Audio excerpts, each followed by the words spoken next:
les souffrances de Christ.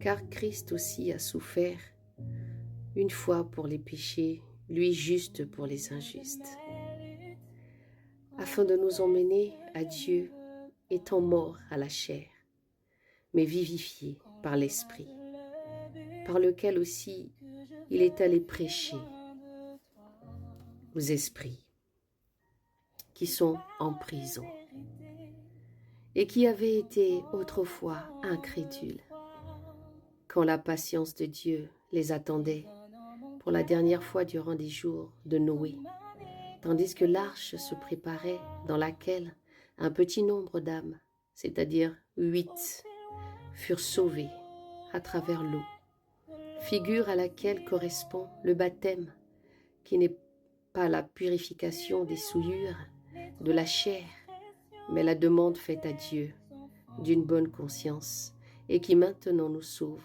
par la résurrection de Jésus-Christ, qui est à la droite de Dieu depuis qu'il est monté au ciel et auquel sont assujettis les anges, les dominations et les puissances.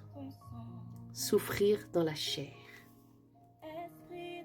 Ainsi donc Christ, ayant souffert pour nous dans la chair, vous aussi armez-vous de la même pensée, car celui qui a souffert dans la chair a cessé de pécher, afin de vivre non plus selon les convoitises des hommes, mais selon la volonté de Dieu pendant le temps qui lui reste à vivre dans la chair. C'est déjà bien suffisant d'avoir accompli la volonté des gentils pendant le temps de votre vie passée. Quand nous nous abandonnions aux impudicités, aux convoitises, à l'ivrognerie, aux excès du manger et du boire et aux idolâtries criminelles. À ce propos, ils trouvent étrange que vous ne couriez plus avec eux dans le même débordement de dissolution. Et ils vous calomnient, mais ils rendront compte à celui qui est prêt à juger les vivants et les morts. Car c'est pour cela que l'Évangile a été aussi prêché aux morts, afin qu'ils soient jugés selon des hommes dans la chair et qu'ils vivent selon Dieu dans l'esprit. L'exercice des dons de l'esprit. Or, la fin de toute chose est proche.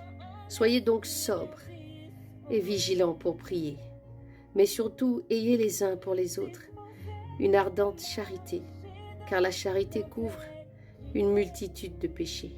Soyez hospitaliers les uns envers les autres, sans murmure, que chacun de vous rende service aux autres, selon le don qu'il a reçu.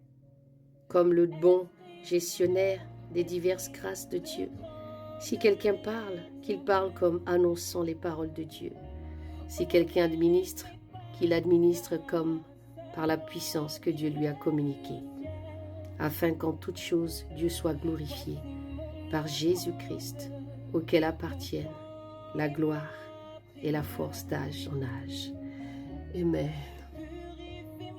Père éternel, en ce soir, les mots sont trop petits pour te dire combien de fois je voudrais que tu changes encore ma vie, que tu changes encore mon cœur, que tu transformes encore la femme que je suis. Je suis tellement bien dans ta présence. Ta présence me donne la force. Être dans ta présence me fortifie, m'amène encore plus près de toi, pour que je puisse encore toucher le pan de ta robe, comme la femme à la perte de sang, qui a touché, qui s'est dit qu'il fallait qu'elle te touche. Elle t'a touché, elle a été guérie.